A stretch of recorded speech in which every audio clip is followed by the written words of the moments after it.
Thank you, Jake. Good morning, everybody. Thanks for coming. I hope you're having an exciting and productive week, getting some sleep on occasion, not drinking and eating too much. But I'll spend the next 20 minutes or so trying to give you an update as to what's going on in Pratt & Whitney, and there's quite a bit to talk about, so we'll get right into it. All right, you've seen this before. This is Pratt & Whitney. In 2011, we generated close to $13 billion in revenues and just slightly under $2 billion in profits. 4 business segments. You may recall from last year that we also had Rocketdyne in there, but as you may have read, that we've now dispositioned Rocketdyne for sale, so that's been moved to kind of the UTC account and no longer shown in Pratt's earnings. But we have 4 business segments.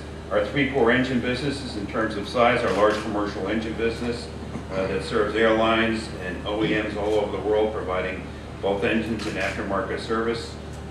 Next in terms of size is our military engine business, #1 in the world in terms of military fixed wing engines, and also Pratt & Whitney Canada, 3rd in order in terms of size, #1 in the world in the small commercial engine business, and then Pratt Power Systems, our industrial gas turbine business.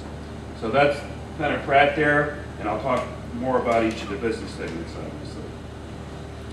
So this here is kind of an accounting of all the excitement that's really happened in the early part of this decade that's really positioned Pratt & Whitney for extraordinary growth going forward in the back half of the decade. And you can see some of the check marks here, but really a lot of the excitement started late in 2010 with the launch of the NEO program, and then in quick succession after the launch of the program, we won the first 3 launch orders for NEO. With ILFC, with Indigo, and Lufthansa, which earned us the right to be the first engine certified and the first engine in production on the new A320 NEO program. So excitement there, and then followed soon after that by the engines going into test, and then eventually the first flight of the C-Series engine, which occurred at the air show last year. And since then, we've completed 2 flight test programs with the C-Series engine, and we had first flight, and completed the first flight test program for the MRJ engine when that engine took off on our 747 flying test bed early this year. So after about a 14-year period without developing a new large commercial engine, we had 2 new engines go into test and take to the air in the last year or so. And before the end of the year, we'll have the NEO engine, which is in assembly now, fired up with the test stand. So 3 new engines in test, and that NEO engine will also be the engine that goes onto the MC-21, the Irkut platform. So a lot of progress there, a lot of excitement. Also, obviously last year, a huge victory. The DoD customer finally got what they wanted. The U.S. taxpayer finally prevailed with the elimination of the extra engine for the Joint Strike Fighter program, effectively making Pratt & Whitney the sole source provider of the world's only 2 5th-generation fighter engines. So the engine for the Joint Strike Fighter, as well as the engine for the F-22, the most advanced military fighter engines in the world. We also continue to bring forward the development at Pratt Can, the PW800. You may recall that engine was launched in the Columbus program a number of years ago. We've decided to continue to advance that program. It uses the same core as our next generation product family, but adapted, developing a low spool and adapting that core and that engine to the large business jet segment. And we're very excited about the prospects and the progress that engine continues to make in development. And then the big excitement, obviously, was the closing that we announced on June 29th. And then yesterday we had a press release and a press conference to announce the new structure and the leadership for the new IAE organization. And I'll talk a little bit more about that going forward. So, no matter where you look, extraordinary progress, accomplishments across the business. Again, all these things have been transformational for Pratt & Whitney, and all these things have really positioned the company for extraordinary growth going forward. Okay, let me talk a little bit more detail about, again, our largest business segment, the large commercial engine business, and really 2 exciting things going on there. First, as I mentioned, was the acquisition of Rolls-Royce's share in the joint venture, the IAE joint venture for the V2500. So that now makes Pratt & Whitney the majority owner with 61% of that venture, that partnership. Rolls-Royce will continue as a strategic supplier to us and we'll continue to go forward with our other important partners, MTU and JAC, on that platform. But this was a very important acquisition and a very important deal for Pratt & Whitney from a number of different angles. First of all, it greatly simplifies our kind of go-to-market strategy and our go-to-market channel. We can now basically align the objectives of our NEO partnership that we have also with MTU and JAC with the V2500 partners that we have with MTU and JAC. In the past, we kind of had to go to market separately, but this allows us to go to market one single channel and optimize deals for our customers that are both A320 classic operators and also have an interest in A320 NEOs. So it really simplifies our go-to-market strategy and will greatly simplify our customer support operation as well as we try to serve those customers in the aftermarket. It also really extends Pratt & Whitney's brand and reach to another 100 customers, another 100 airlines or operators that Pratt does not serve today. So the fact that we've got now the IAE partnership as part of Pratt & Whitney allows us to extend our reach in the marketplace. And then third, certainly and not least important, is the financial benefit this is going to bring to Pratt & Whitney. If you look at the 5,000 engines that IAE has delivered since the beginning of the program, roughly 25 years ago, almost 30 years ago now, another 2,000 in backlog, and we think probably before the A320 Classic program winds down, we'll probably increase that to about 3,000 engines. So all those engines that are out there in the installed base and will continue to be delivered probably through 2018 or 2019 will continue to generate a growing and very lucrative aftermarket. All that's going to give Pratt & Whitney some very strong earnings growth starting in the back half of this year and then increasing going forward. So we like this deal a lot. There's also another element to the deal that we're working with Rolls-Royce now on looking at the development of a next generation engine for the narrow body segment for the ultimate replacements for the A320 NEO and the 737 MAX at some point in the future. So we like this deal a lot. Obviously Rolls has great technology. We're also obviously happy that it really demonstrates, I think, Rolls' acknowledgement that really the geared turbofan or the geared architecture is really kind of the superior architecture in the marketplace right now. So we've agreed to adopt this engine architecture for next generation platforms going forward. We'll be working with Rolls. Obviously they have great technology. We like our engine architecture and our technology, and you bring the best of the best together, and I think it'll make us a very powerful force in the marketplace going forward. And the second big deal in the large commercial engine business, again, is kind of the regeneration, the transformation of our large commercial engine product line. Again, it's been quite a while since we brought a new large commercial engine to market. We now have 4 new applications that are in development today with the MRJ and the C-Series engine already in flight test. We'll have the first NEO engine in the test cell fired up before the end of this year, and then going forward we'll have the MC-21. All 4 applications together, if you look at total programs throughout for the total program history going forward, it's about $325 billion of revenue that those platforms are going to generate. And you can see here really some of the marquee customers. Our backlog continues to increase dramatically. Last year alone, 2011 alone, we increased our backlog by about more than 1,500 engines. A lot of those, more than 1,000 of them, came from NEO orders last year.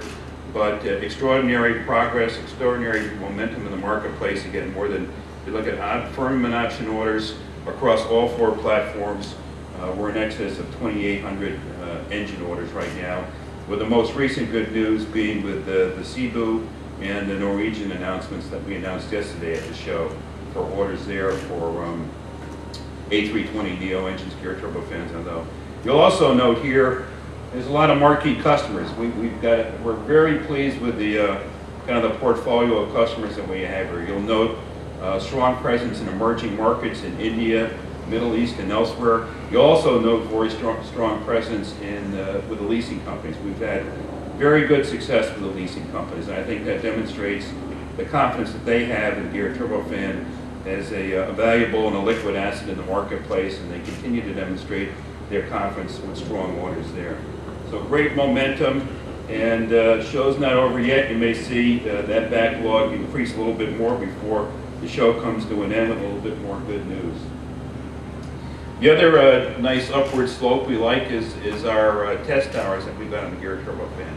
Again, great progress here. You can see that 2012, we're going to generate cumulative, close to 6,000 hours. We're about halfway penetrated on that blue bar in 2012. Great progress. If you look at the MRJ and the C-Series engines combined, total we've got about 3,000 hours on those engines between ground and flight test for the MRJ and the C-Series engine, and they continue to do extraordinarily well in the program, both in ground test and in flight test. We've now completed about 250 hours of flight testing on the C-Series engine. They talked about, we just completed our first flight. We completed our first flight test program for the MRJ engine that started on April 30th, concluded on June 21st. We put about 125 hours on that engine in flight as well. The data we get off the engines is continuing to give us great confidence. Everything we've been promising the marketplace, the fuel burn benefits, the maintenance cost benefits, the 50% lower emissions, the 50% reduction in acoustics. Everything that we've been asserting in our communication, everything that we've committed to our customers is there. These engines look extraordinarily good in the development program. We're very confident that this is going to be a great engine as it starts to enter service, first on the C-Series program in 2013, and then late in 2014 as it goes entry into service on the NEO program. So great progress here. Let me switch to the military engine business, and obviously the big story in our military engine business is the Joint Strike Fighter program. Our engine program is actually well ahead of the airplane flight test program. We actually exited development of our engines late in 2010, and in 2011 and 2012 we've been ramping up production. We actually doubled our production volume this year. We'll deliver about 50 Joint Strike Fighter production engines this year to Lockheed Martin, to our DoD customer. The engine continues to perform extremely well. It's roughly 99% flight readiness in the flight test program that Lockheed Martin is conducting, and they're ahead of their flight test program, so both the engine and the aircraft are doing very well right now. We're also very focused on cost reduction. We committed a very aggressive cost reduction plan to our DoD customer in 2009, and since 2009 we've been exactly on that cost reduction curve. And we've got visibility to reduce the cost of that engine by about 40%, and we're committed to get there. And again, the performance we've demonstrated on cost over the last 2 years is moving us exactly down that cost reduction curve. But great progress here. We're really pleased with the progress of this program. They continue to click off new milestones. Actually, this photograph here is from June 13th. This is the first night takeoff of the naval version of the Joint Strike Fighter at Pax River. But they continue to advance. They continue to click off important milestones. And again, both the engine and the airplane program are doing very well and making great progress. So if you look at our military engine business in total, we're kind of in a transitional period right now. Kind of transition from the legacy programs that we're well known for, the F-100 engines on the F-15s and F-16s, the F-117 on the C-17, and the F-119 on the F-22. All of those programs are kind of reducing their production volumes with the F-100, with the F-15s and F-16s and C-17s, excuse me, largely moving to international sales, and with obviously the F-22 production shutting down, we'll complete deliveries of 119 engines for the F-22 this year. So we're seeing lower production volumes there, but replacing it on the horizon of the Joint Strike Fighter. I talked about the fact we're doubling our production output this year.